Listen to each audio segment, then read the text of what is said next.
This episode is brought to you by SmartVestor. Connect with an investing pro near you at RamseySolutions.com/SmartVestor. Michael is joining us now in our backyard, Nashville, Tennessee. Michael, how can we help? Good evening, guys. Thanks for taking my call. You bet. What's going on? Yeah, man. I'm wanting to make a retirement plan for January of 27. Meet the retirement protocol for my company, and I'll only be 54. And I want to see if I can make the same money after I retire. Okay. How do you think you're going to go about doing that? So through work, we have a pension plan. I have two options on my pension plan.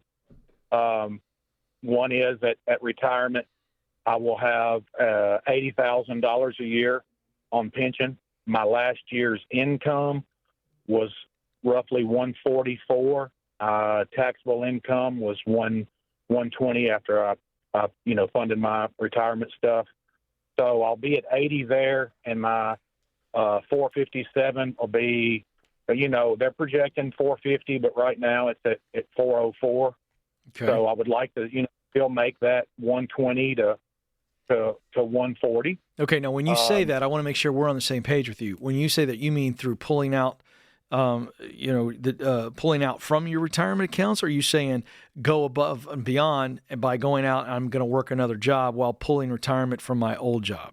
So, man, I'll tell you, ideally, I would like to be able to retire and live off, that money invested. What are you going to do, brother? Man, I'll tell you something, man, guys. Probably like most of y'all, I've worked since I was big enough to push a lawnmower. So I'm a family homebody. So here's the thing.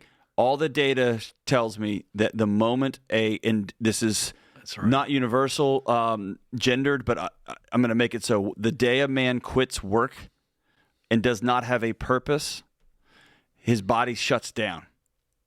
Health outcomes worsen. Everything falls off a cliff. So when you tell me, I've been working hard my whole life, dude, I'm with you. I've had a mowing job since I was 8 years old. Like, I'm with you. This idea that I want to do nothing, I'm telling you right now, as my neighbor and my friend, it's going to kill you. So I see that. I'm involved with my family. We're all Christians, not that matters. But, I might do something. But I just want to know that I can take this money and my so that would, whatever I got would be, fluff or, mad money or whatever. So what's your total? What do you have total in retirement? I have 404 and a 457, and then my pension will be $80,000 a year.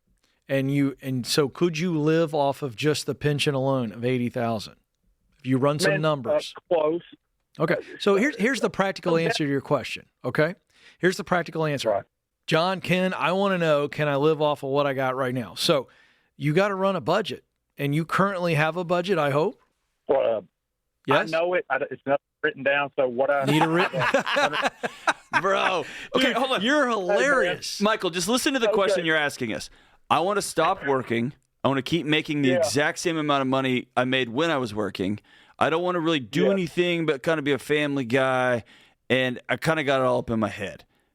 We are telling you, we're promising you as your neighbor here in Nashville, that this is a recipe for a car crash. Yeah, it's not going to work. So let's get to the tactical, okay? First thing is you need to download Every Dollar. It's our budgeting app. It's the best thing. And you need to start tinkering with it and plug in real numbers and no longer have this, I got a general idea.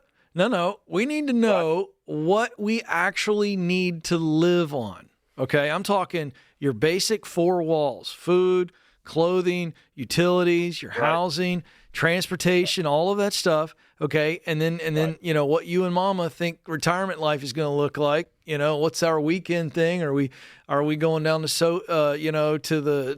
what's the hot chicken place in Nashville? Hattie B's. Well, what are we doing? And so here's the deal.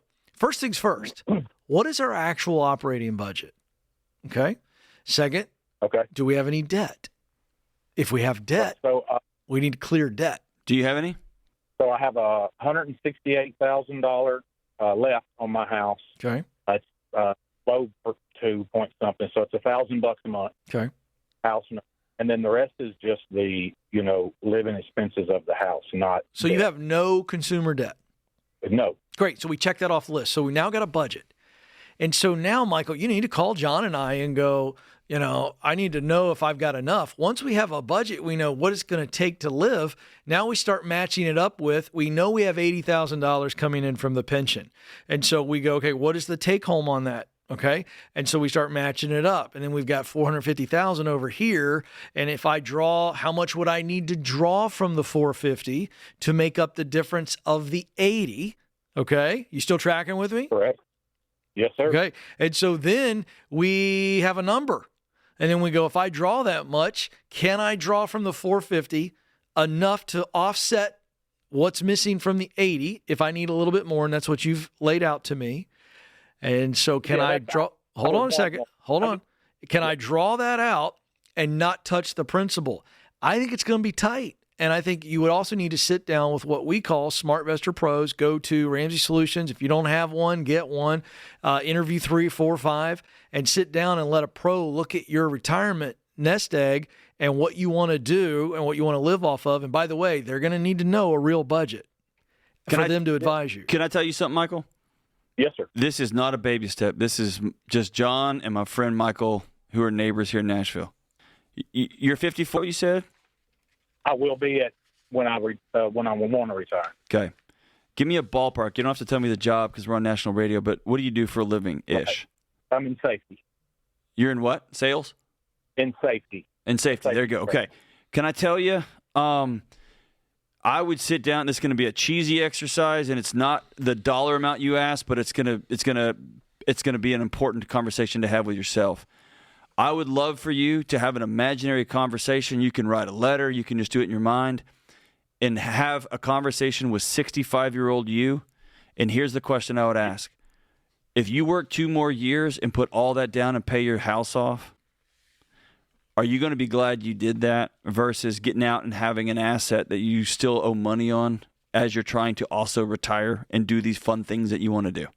That's just me. Yeah, I see what I don't think I would pull that trigger at 54. I love that. Until my house was paid off. That's just me.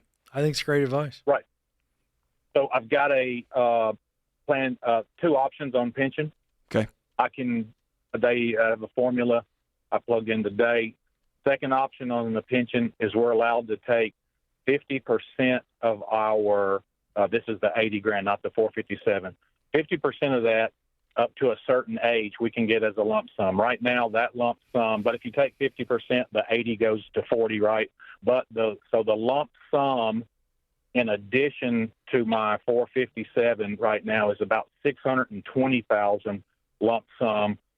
So it'll be 620 plus the 440, and then 40,000 a year. Dave So can I'll be do that looking math at in that. his head. I would recommend you sit down with a SmartVestor because I would be tempted to take, if the math works, to take that lump sum, pay my house off, and then put the rest in an investment if it's going to accrue faster than your pension, which I bet it will. But do not do that based on my advice. I would sit down with the SmartVestor Pro and rattle that off. Yeah. That's what I would do. And then take the 40. But I also would not quit my life at 54. You're halfway home, brother. 54 is young, man. Yeah.